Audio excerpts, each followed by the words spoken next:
Qué gusto saludarles de nueva cuenta aquí en Semana 21.2 en Congreso TV. Yo soy Natalia Luna y a nombre de toda la producción les invito a que nos acompañe por un recorrido por los momentos relevantes de las actividades legislativas de esta semana, así como para reflexionar en torno a la realidad que viven niños, niñas y adolescentes a raíz de la pandemia, además de platicar sobre la Ley de Fomento de la Ciudad de México. Y mi compañero Germán Martínez hoy nos trae varios temas, entre ellos la propuesta de agregar una nueva categoría al Premio de la Juventud de la Ciudad de México, la reforma a la Ley del Sistema de Seguridad Ciudadana y la proyección para expedir la Ley de Defensoría Pública de la Ciudad de México, entre otros temas. Así que empecemos. Hola Germán, qué gusto saludarte. ¿Qué tal, Natalia? Es un gusto estar en este espacio contigo y en nuestra audiencia para platicar sobre los temas más relevantes ocurridos esta semana. Pues déjenme contarles que el Pleno del Congreso de la Ciudad de México avaló un dictamen de reforma a la Ley del Sistema de Seguridad Capitalina con el fin de garantizar el derecho de las y los policías a recibir atención para el bienestar mental y emocional a través de la Unidad de Atención y Referencia Psicológica. Lo anterior con el objetivo de procurar su atención médica y el tratamiento, prevención, diagnóstico, referencia y fomento a la salud mental. El presidente de la Comisión de Seguridad Ciudadana, el diputado Nazario Norberto Sánchez, señaló que la reforma busca incorporar en la ley la debida atención en la salud mental y emocional de manera periódica, gratuita y de calidad para todas las personas que integran las instituciones policiales. Con la finalidad de fomentar la inclusión laboral de las personas con síndrome de Down u otra discapacidad intelectual, el Congreso de la Ciudad de México exhortó al titular de la Secretaría de Trabajo y Fomento al Empleo de la Ciudad de México, el maestro José Luis Rodríguez Díaz de León, para que en el ámbito de sus atribuciones implemente acciones tendientes a la integración de personas con trisomía 21, es decir, con síndrome de Down a la vida laboral. La presidenta de la Comisión de Asuntos Laborales, Trabajo y Previsión Social, la diputada Alicia Medina Hernández, señaló que la inclusión laboral de las personas con síndrome de Down u otra discapacidad intelectual beneficia a las personas con discapacidad porque es un factor fundamental en su desarrollo como ciudadano digno, como persona adulta con derechos y también con deberes. Le ayuda a construir su autonomía y autodeterminación en la adquisición de nuevos aprendizajes y el desarrollo de competencias, es decir, le ayuda a desarrollar su propio proyecto de vida como ciudadano o ciudadana. La Comisión de Preservación de Medio Ambiente, Cambio Climático y Protección Ecológica presentó un dictamen a fin de exhortar a la Secretaría de Medio Ambiente de la Ciudad de México para que informe sobre los aportes, recomendaciones y acciones que se han impulsado en el marco del Sistema Nacional de Cambio Climático, así como los avances y cumplimiento de las políticas, medidas y metas de mitigación y adaptación del cambio climático en la capital. La propuesta fue aprobada por el Pleno del Congreso de la Ciudad de México. La diputada Gabriela Quiroga Anguiano propuso reformar el Código Penal para el Distrito Federal con el propósito de crear el beneficio penal de reclusión domiciliaria, con el objetivo de atender el interés superior de la niñez. La legisladora detalló que se busca crear dicho beneficio para que las niñas y niños gocen de una infancia digna y de calidad, donde sus madres y padres puedan cuidarlos y educarlos de manera adecuada durante la etapa o proceso de investigación. El juez podrá evaluar si se otorga este beneficio a las madres o padres que demuestren que sus hijos se encuentran en un total estado de indefensión. La iniciativa será analizada y discutida en la Comisión de Administración y Procuración de Justicia de este órgano legislativo. La diputada Tania Larios propuso adicionar una nueva categoría dentro de las consideradas para el Premio de la Juventud de la Ciudad de México relativa a la promoción y fortalecimiento de la diversidad sexual e igualdad de género, con la que se reconozca a las personas jóvenes que luchen por la creación y fortalecimiento de los derechos de la comunidad LGBTTIQ+, así como contribuir a la igualdad de género entre hombres y mujeres, promoviendo su visibilidad en los asuntos públicos y la cero tolerancia ante la violencia con razón de género. El diputado Diego Orlando Garrido López propuso crear la ley que regula la prestación del servicio de Defensoría Pública en la Ciudad de México, a fin de normar la organización, atribuciones y funcionamiento del Instituto de Defensoría Pública Capitalino. Con ello, se busca dar atención a la población menos favorecida bajo los principios de legalidad, gratuidad, igualdad y equilibrio procesal, responsabilidad profesional, solución de conflictos, confidencialidad y continuidad, con la finalidad de superar las desigualdades sociales y la consolidación del Estado de Derecho. Durante su exposición, el legislador señaló que el Instituto de Defensoría Pública tendrá como finalidad la asistencia profesional de abogadas y abogados públicos que presten servicios gratuitos de defensa de las personas justiciables, con el objeto de garantizar el derecho a la defensa en materia penal. La iniciativa será discutida y analizada en la Comisión de Administración y Procuración de Justicia. Hasta aquí la información más relevante ocurrida en el Congreso de la ciudad. Nos vemos la próxima semana y regresamos contigo, Natalia. Muchas gracias, Germán. La diversidad cultural es patrimonio de nuestra sociedad y su preservación, promoción y protección es responsabilidad de todas y todos, no solo de las autoridades. La Ciudad de México cuenta con una ley que fomenta la cultura, regula sus acciones, desarrollo y protege la diversidad de nuestras expresiones culturales. ¿Quieren saber más? Pues Feli Carnaya nos comenta al respecto. Natalia, qué gusto saludarte. La Ciudad de México ofrece a sus habitantes y visitantes una infinidad de espacios por conocer que albergan la historia y también la cultura, no solo de la ciudad, sino también del país, y merecen ser reconocidos, apreciados y difundidos. Hoy hablamos de la Ley de Fomento Cultural de la Ciudad de México. La cultura es uno de los ámbitos más importantes de un país. En ella se engloban expresiones, formas, lenguaje y mucho más de todo lo que se encuentra en una sociedad. La iniciativa para abrogar la Ley de Fomento Cultural del Distrito Federal y expedir la Ley de Fomento Cultural de la Ciudad de México se presentó ante el Pleno de la primera legislatura del Congreso de la Ciudad de México el 4 de febrero del año 2021. Fueron 5 las propuestas de iniciativas que se tomaron en cuenta para la elaboración del dictamen que se presentó ante el Pleno. Era necesario actualizar el marco normativo en materia cultural, dado que la ley que se abrogó era del año 2003. Se integra y fortalece el sistema de fomento cultural reconocido en diversas normas de la ciudad, se actualizan las autoridades y atribuciones de conformidad con la Ley Orgánica del Poder Ejecutivo y de la Administración Pública de la ciudad. Además, se reconoce dentro de este marco normativo la cultura de paz como un eje de la política cultural de la ciudad. Se actualiza la figura del Consejo de Fomento y Desarrollo Cultural de la Ciudad de México, incorporando a esta instancia a diversas dependencias de gobierno y a las áreas culturales de las alcaldías. Se actualiza la vinculación entre el Consejo y los consejos de las alcaldías en temas culturales, en favor de que pueda existir una comunicación puntual entre las autoridades encargadas de la aplicación de esta ley. Se armonizan los mecanismos de planeación y evaluación de la política cultural de la ciudad, de acuerdo a lo establecido en la reciente Ley de Sistema de Planeación del Desarrollo de la Ciudad de México.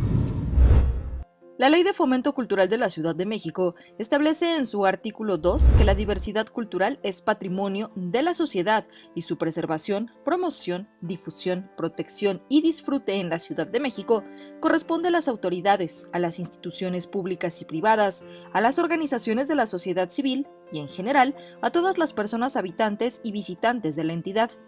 Dentro de esta nueva ley se establecen las autoridades y sus atribuciones, así como la participación que tiene la sociedad en la promoción y difusión de la cultura. ¿Qué es todo aquello que la ley contempla y que debe ser cumplido? Los principios de accesibilidad universal, es decir, que todas las personas puedan tener la oportunidad de acceder a las distintas expresiones culturales en la capital. Fomento a la cultura con sentido distributivo, equitativo, plural y popular, por lo que es papel de las autoridades en materia de cultura capitalina reconocer a los creadores culturales, promotores de la cultura y los públicos, así como diseñar y normar las políticas, programas y proyectos, además de actividades que garanticen a la ciudadanía el ejercicio de sus derechos en la materia. Esto se traduce en el trabajo y apertura que las autoridades de cultura en la Ciudad de México deben realizar para que cada persona que habita y transita por nuestra capital pueda ejercer este derecho. El acceso a los espacios culturales, a nuevas formas de expresión, a la difusión de las mismas y de llevar la cultura hacia las y los ciudadanos. La Ciudad de México se ha caracterizado por la infinidad de espacios y recintos culturales con los que cuenta y que a diario reciben a cientos de visitantes tanto locales, nacionales y del extranjero.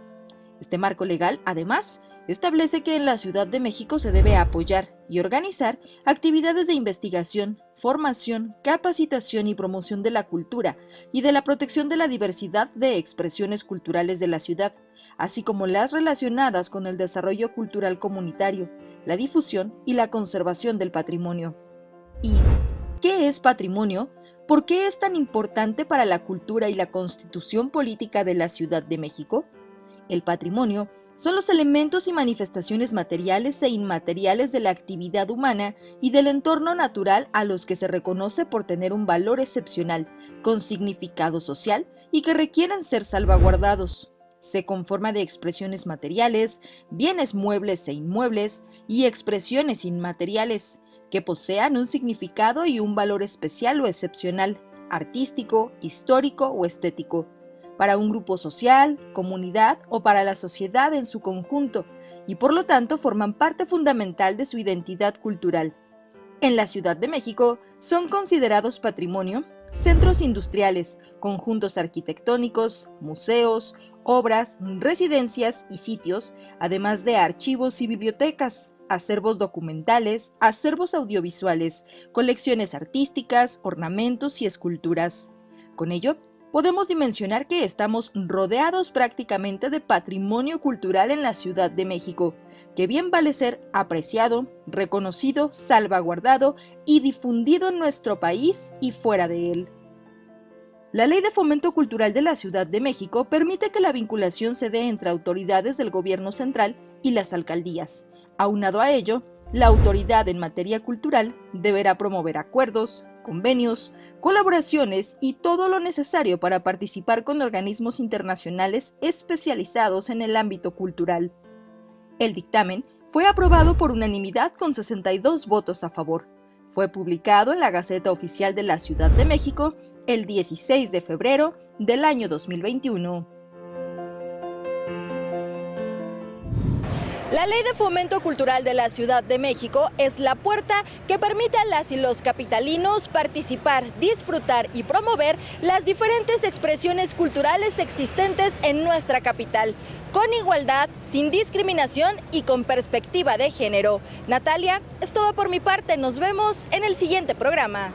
Es importante hacer notar que esta ley se fundamenta en los derechos reconocidos en la Constitución Política de la Ciudad de México y establece la vinculación que debe haber entre el gobierno central y las alcaldías. Esto en temas culturales y para armonizar los mecanismos de planeación y evaluación de la política cultural. La situación ha sido y aún es dura y ha sido crítica para muchos. Es tiempo de mantenernos atentos al desarrollo de niñas, niños y adolescentes y de hacer un esfuerzo común para superar las situaciones que los afectan y garantizarles una vida plena y feliz. El año pasado lo recordarán ahí cuando el mundo adulto estaba discutiendo si era el momento o no de volver a las escuelas y las encuestas decían que 6 de cada 10 adultos, mamás o papás decían que no era el momento. Pues fueron muy pocos los ejercicios en donde se les consultó a niñas y niños qué es lo que ellos querían, qué es lo que necesitaban. Y algunas de las encuestas para antes del verano fueron muy reveladoras. 7 de cada 10 niñas, niños, adolescentes sí querían volver a clases presenciales y niñas y niños nos dieron una lección al país porque una vez se dio el regreso a clases, no se observaron picos ni brotes en la dinámica de la pandemia y de los contagios. Entonces, fue para nosotros una señal de cómo ese adultocentrismo desde el cual pensamos que niñas y niños no van a ser responsables, no van a ser capaces, no van a entender la necesidad de cuidar las medidas sanitarias, nos demostraron todo lo contrario. En realidad, los contagios están siendo mucho más por los descuidos del mundo adulto que por ellas y ellos. Entonces, eso fue una lección importante. En otros momentos hemos podido platicar sobre algunos de los impactos que ha tenido la pandemia. Sin embargo, el día de hoy queremos reflexionar cómo junto con la pandemia nació una generación de niñas y niños con una visión del mundo muy distinta a la que tuvimos quienes tenemos más edad en estos momentos.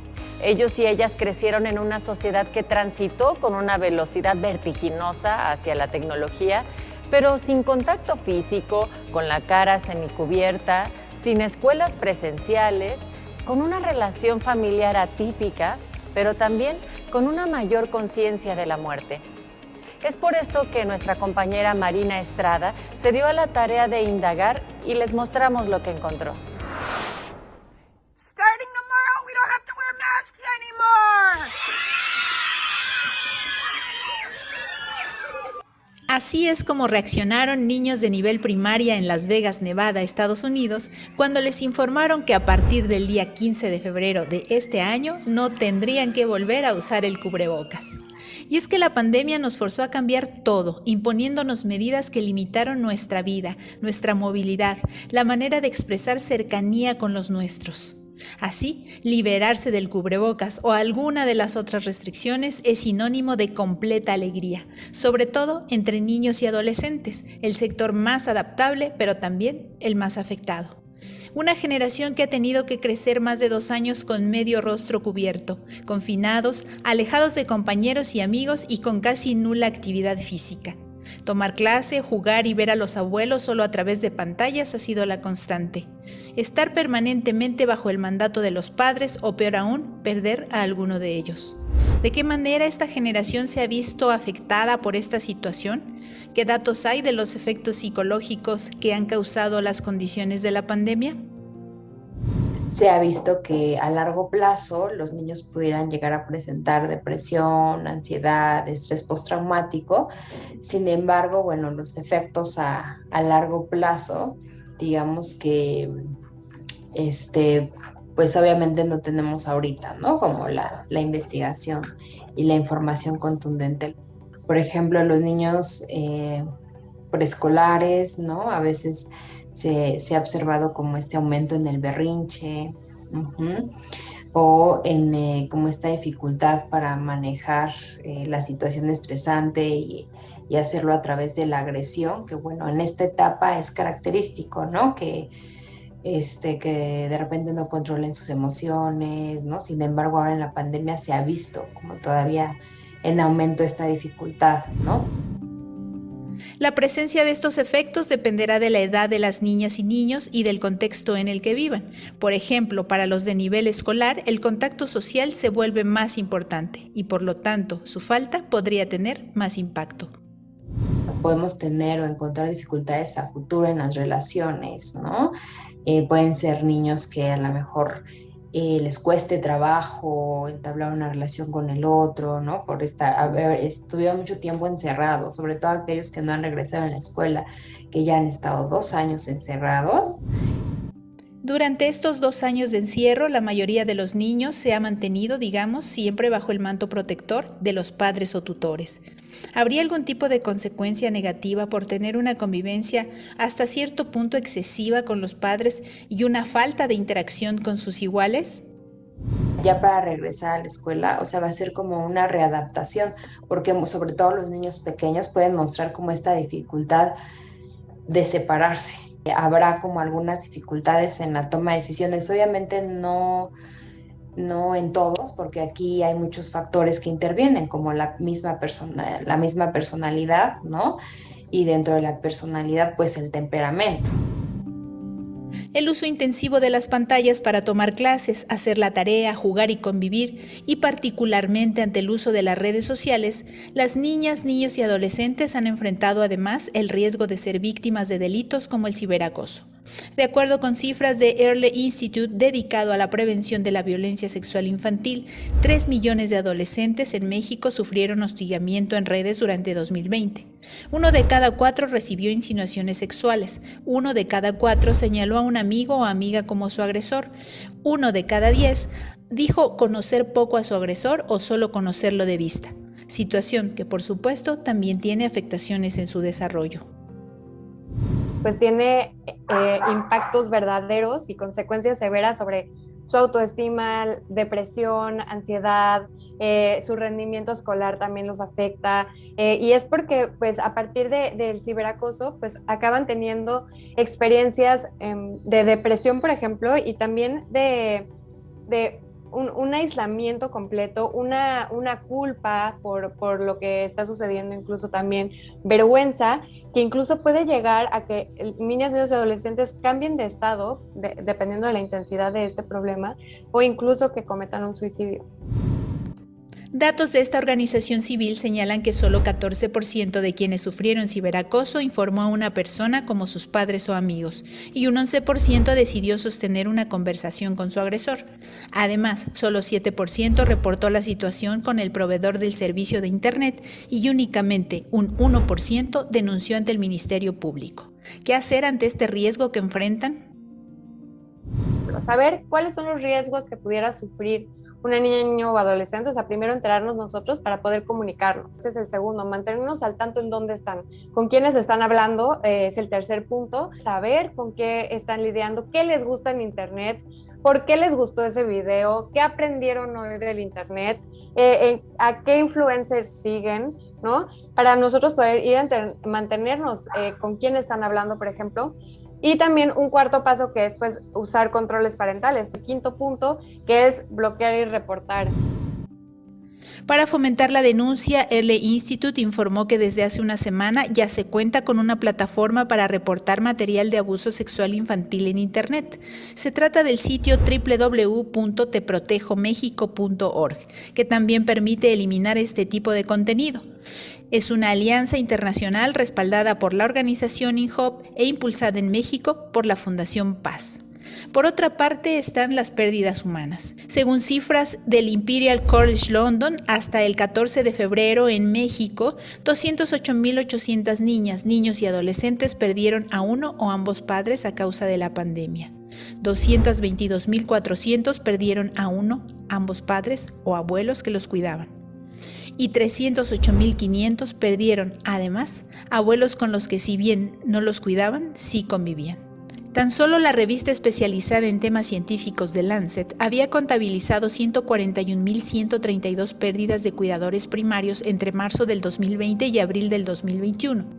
Con estas cifras, nuestro país se coloca como el primero con mayor número de menores de edad que han perdido a sus progenitores o a su cuidador principal, desencadenando duelos que en algunos casos podrían ser patológicos. El duelo patológico está como relacionado a esta dificultad justo por superar la pérdida, ¿no? Sumado como a estos sentimientos de depresión y como esta incapacidad, ¿no? Para pues para seguir adelante, dificultad para relacionarse con los otros, de qué va a depender o no que los niños desarrollen un duelo patológico. Hay factores de riesgo, ¿no? Por ejemplo, qué tan estresante fue la situación. Sin duda se trata de una generación cuya vida, o por lo menos la infancia y adolescencia, estarán marcadas por estas condiciones que han limitado y modificado las maneras de acercarse a las personas, de vivir la vida en gran medida a través de medios electrónicos, lejos de la convivencia social, cambiando incluso las formas de expresar sus sentimientos. ¿Se podría definir como una generación más resiliente? Generación de la transición, fragilidad a la fortaleza, no sé, ¿no? O sea, porque si en un momento pues habrá como toda esta fragilidad, ¿no? En todas estas áreas, pero bueno, el ser humano se adapta. Yo creo que muchos sabrán valorar los espacios, sabrán valorar a las personas, ¿no? Sabrán valorar pues estas relaciones cara a cara. Y habrá otros que pues no. Pero no todos son pérdidas o duelos. Hoy los niños son nativos digitales no solo por la época en que nacieron y crecieron, sino por este constante uso de los medios electrónicos. Hoy también, estar juntos es al mismo tiempo una oportunidad de oro para aprender a conocerse y a convivir. Veíamos que muchos niños reportaban y decían que se sentían felices durante el confinamiento porque ahora convivían más con sus padres, ¿no? Tenían como esta mayor cercanía. También, bueno, pues el avance en la tecnología, ¿no? Ahorita ya desde los niños preescolares, pues ellos tenían que ser autosuficientes para conectarse, ¿no? Podría ser una generación que haya aprendido a valorar, ¿no? Los espacios, a valorar el cuidado del ambiente también. Creo que esto pudiera en algunos casos aumentar su tolerancia, ¿no? a la frustración. Obviamente, como decía, depende de muchos factores, pero sí, ¿no? Y como esta flexibilidad al cambio. La situación ha sido y aún es dura y ha sido crítica para muchos. Es tiempo de mantenernos atentos al desarrollo de niñas, niños y adolescentes y de hacer un esfuerzo común para superar las situaciones que los afectan y garantizarles una vida plena y feliz. Cada generación está marcada por sus propias circunstancias. Lo cierto es que la pandemia fue un parteaguas en nuestras sociedades y estas niñas y niños serán la punta de lanza de un futuro diferente al que habíamos imaginado. Muchas personas han perdido el trabajo, las economías familiares se han pauperizado y sabemos ya que cuando la pobreza incrementa en los países, casi por cada punto porcentual, de acuerdo a un análisis que hace la OIT y UNICEF, podría incrementar hasta 1%, 0.7, 1% el trabajo infantil.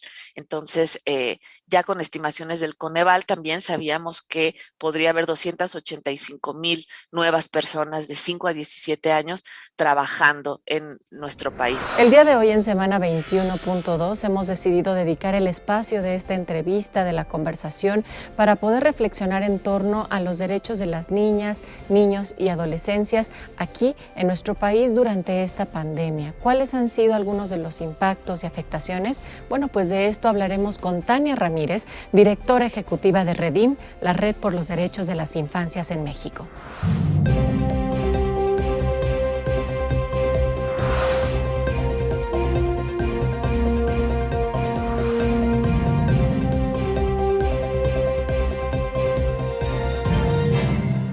Y aquí en Semana 21.2, en nuestra sección de la entrevista el día de hoy, queremos dedicar este tiempo para poder platicar y reflexionar sobre las circunstancias y la realidad de las niñas, niños y adolescentes aquí en nuestro país, a partir también de condiciones muy específicas como lo han sido esta pandemia. Y para ello nos da muchísimo gusto recibir a Tania Ramírez. Ella es directora ejecutiva de REDIM, la Red por los Derechos de las Infancias en México. Qué gusto saludarte y darte la bienvenida aquí, Tania. Muchas gracias, Natalia. El gusto es mío y gracias por el espacio para hablar de las infancias en México.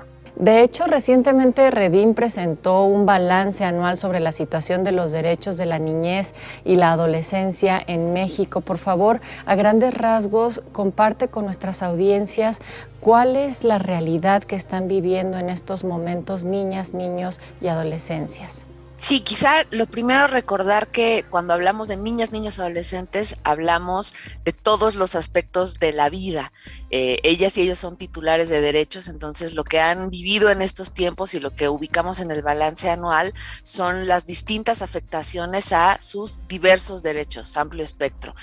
Por ejemplo, cuando ubicábamos qué es lo que pasó con la niñez durante este año que cerró, el 2021, ubicábamos que en términos de salud, pues hubo, digamos, una baja, una caída en el esquema de vacunación, en el esquema básico, falta de abasto de medicamentos para enfermedades graves, como pudo haber sido el cáncer. Si hablamos del derecho a una alimentación saludable, por ejemplo, ubicábamos también que en el contexto del retorno a las escuelas fue muy importante, o bueno, va a seguir siendo importante hablar de cómo transformar esos ambientes obesogénicos en ambientes saludables. Es decir, nos dimos cuenta con esta pandemia también que cuestiones como la diabetes, el sobrepeso, podían representar riesgos de comorbilidad, entonces se convierte en clave poder cuidar ese retorno a las escuelas en este sentido de hacerles espacios mucho más seguros en donde una alimentación saludable esté garantizada, ¿no? El retorno a las escuelas también fue parte de las conversaciones públicas en 2021 y estuvo detonado por algunos riesgos y algunas limitantes en el derecho a la educación. Seguimos encontrando dificultades para que la educación sea inclusiva, es decir, que esté garantizada para todo niño, toda niña, no importa el lugar en el que esté, las condiciones en las que esté, las características que tenga, y esto también se hace importante cuando hablamos del derecho a la consulta o a la participación. El año pasado, lo recordarán, ahí cuando el mundo adulto estaba discutiendo si era el momento o no de volver a las escuelas, y las encuestas decían que 6 de cada 10 adultos, mamás o papás, decían que no era el momento. pues fueron muy pocos los ejercicios en donde se les consultó a niñas y niños qué es lo que ellos querían, qué es lo que necesitaban. Y algunas de las encuestas para antes del verano fueron muy reveladoras. 7 de cada 10 niñas, niños, adolescentes sí querían volver a clases presenciales, y niñas y niños nos dieron una lección al país porque una vez se dio el regreso a clases, no se observaron picos ni brotes en la dinámica de la pandemia y de los contagios. Entonces, fue para nosotros una señal de cómo ese adultocentrismo desde el cual pensamos que niñas y niños no van a ser responsables, no van a ser capaces, no van a entender la necesidad de cuidar las medidas sanitarias, nos demostraron todo lo contrario. En realidad, los contagios están siendo mucho más por los descuidos del mundo adulto que por ellas y ellos. Entonces, eso fue una lección importante en la garantía del derecho a la educación. Y hablando de otras agendas quizá un poco más graves o más peligrosas, más dolorosas también respecto de las afectaciones que tiene la grave crisis de derechos humanos y de violencias en nuestro país. Por supuesto, esto no sucede únicamente en el mundo adulto, está tocando también las vidas de niñas, niños, adolescentes. Pudimos realizar un estudio el año pasado en donde intentábamos ubicar cuáles son las dinámicas detrás de las cuales hay reclutamiento de niñas, niños y adolescentes, reclutamiento o utilización por parte de grupos delictivos, por parte del crimen organizado.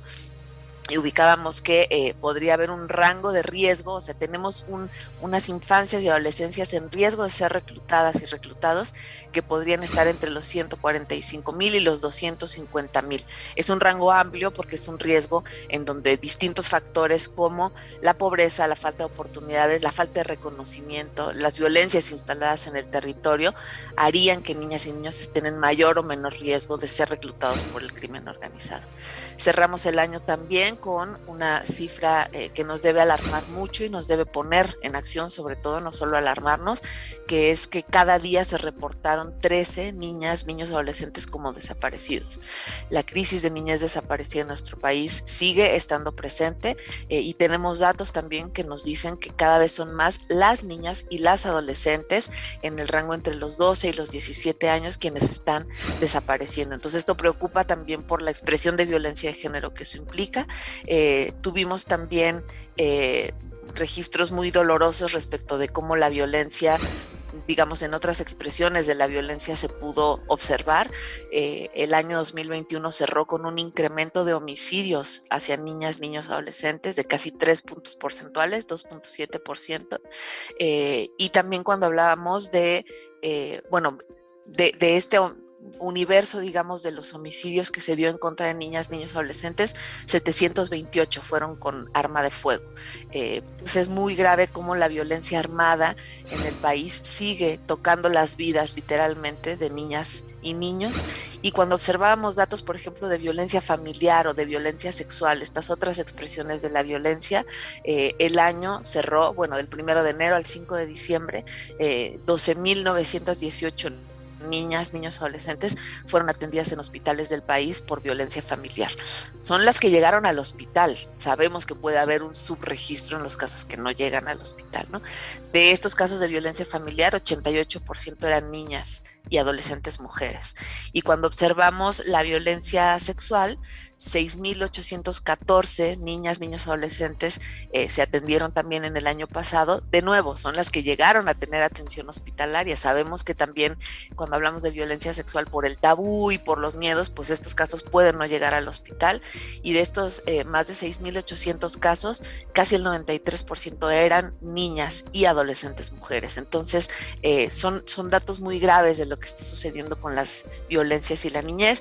Si hablamos de supervivencia, la pobreza también sigue marcando a las infancias. Ya lo decía Coneval en el arco que ubica de pobrezas entre 2018 y 2020. Niñas, niños, adolescentes fueron el único grupo de población que incrementó sus índices de pobreza y de pobreza extrema. Y cierra el año también con un escenario adverso para la niñez trabajadora, precisamente por este incremento en la pobreza y por lo que ya sabemos que ha sucedido en la pandemia. Muchas personas han perdido el trabajo, las economías familiares se han pauperizado y sabemos ya que cuando la pobreza incrementa en los países, casi por cada punto porcentual, de acuerdo a un análisis que hace la OIT y UNICEF, podría incrementar hasta 1%, 0.7-1% el trabajo infantil. Entonces, ya con estimaciones del Coneval también sabíamos que podría haber 285,000 nuevas personas de 5 a 17 años trabajando en nuestro país. La niñez migrante fue otra de las agendas complejas y dolorosas en nuestro país, sobre todo porque en 2021 cumplimos un año con las modificaciones en nuestra nueva ley de migración, en donde había avances importantes como el reconocimiento del principio de no retorno, el principio de reunificación familiar, etcétera, y este importante avance legislativo que hubo no terminó de modificar la realidad, y esa también tiene que ser una reflexión en la que entremos. En el año pasado ubicamos incrementos respecto de las repatriaciones de Estados Unidos hacia México, 105% de incremento en las repatriaciones respecto de 2020. Si hablamos de las detenciones también en nuestro país, en el balance anual ubicábamos que se incrementaron un 402% las detenciones de niñas, niños, adolescentes migrantes en territorio nacional, y incrementó también, aquí es menor, un 12% las deportaciones del Estado mexicano a los países, sabemos, sobre todo de Centroamérica, ¿no? Guatemala, Honduras, El Salvador. Entonces, eso nos hace pensar que urgen avances también en políticas públicas para la adecuada implementación de lo que mandata ahora la nueva ley de migración, ¿no? El derecho a la participación y a la información fueron también preocupaciones de niñas, niños, adolescentes. El derecho a un medio ambiente sano también se convirtió en una de las preocupaciones, y por supuesto la apuesta porque las niñas y las adolescentes puedan ser cada vez más reconocidas como sujetos de derechos. Si las niñas y niños en general, si las infancias y adolescencias en nuestro país no son reconocidas como sujetos de derecho, observamos que esta mezcla entre machismo y adultismo ha hecho que, por ejemplo, 97 niñas hayan sido víctimas de feminicidio en México durante el año que cerró, 942 niñas y mujeres, y mujeres adolescentes desaparecidas durante el año que cerramos. Cada día desaparecían 2.6 por ubicarlo con otras cifras, y bueno, este también fue un incremento del 17%. Entonces urge que entendamos que las niñas son prioritarias, el interés superior de la niñez así lo indica. Las niñas y las adolescentes son prioritarias por las afectaciones que se están viendo a sus derechos. Tania, son unas cifras tremendamente crudas las que nos acabas de arrojar y que ha procesado Redim dentro de este balance anual. Yo quisiera detenerme en algunos puntos. Primero, explicarle a nuestras audiencias por qué son las niñas, niños y adolescentes quienes se han visto más afectados en cuanto a pobreza se refiere durante esta pandemia. ¿Por qué específicamente este grupo poblacional? Es muy buena la pregunta, porque solemos entender la pobreza asociada a la población económicamente activa, por ejemplo, y aquí los indicadores que ubica Coneval tienen que ver con factores como la infraestructura de los hogares, la alimentación que se les da, etcétera, y esto hace interesante que no, por supuesto se trata de entornos familiares y comunitarios en donde haya pobreza, pero eso también se expresa en cómo esa interdependencia que hay entre los derechos puede estar afectando a niñas y niños también. Es decir, sabemos que, y por eso era importante volver a las escuelas, sabemos que las escuelas representan un espacio de protección que a veces le proveía la única comida completa a un niño o niña. Entonces, la pobreza alimentaria también está asociada con el no estar en las escuelas. La pobreza de los entornos familiares también les afecta especialmente, porque dentro de las familias y fuera de ellas, las garantías de una vivienda digna, una educación adecuada, una alimentación adecuada, e incluso los ingresos per cápita que pueden llegar a tener una vez se ubica en todo el contexto familiar, hace que este grupo de población sea más pobre. Es una forma de medir que puede ser distinta de la comprensión que tenemos en los entornos familiares, ¿no? Pues si en una casa son todos pobres, pues seguramente los niños y niñas serán todos pobres.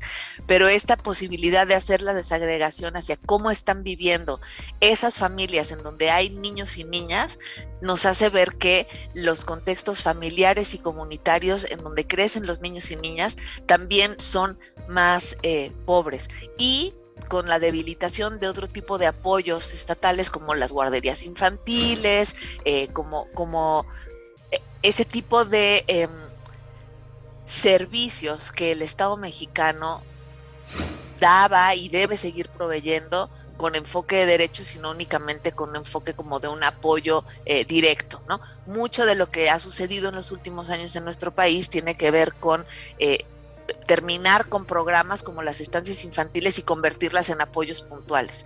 Bueno, nos parece que este es un primer buen indicador de cómo esa aportación directa no está resolviendo las necesidades y las carencias de niñas y niños, y si hay grupos de población como las personas adultas mayores que a través de esta asignación directa mejoraron sus condiciones de vida, esto es muy positivo, pero hoy por hoy niñas, niños y adolescentes no son un grupo de población que tenga esa asignación directa y que puedan estar superando los datos de pobreza que viven, ¿no? Y eso nuevamente nos coloca en entender a las niñas, niños y adolescentes como sujetos de derechos, porque aquí habría que entender también que dentro de la visión adultocentrista podría parecer que cuando hablamos de discriminación también lo ubicamos dentro del ámbito de las y los adultos. Sin embargo, expliquemos también por qué se plantea que las infancias son discriminadas y violentadas en este sentido, en cuanto a que no se les reconoce ni siquiera como sujetos de derecho.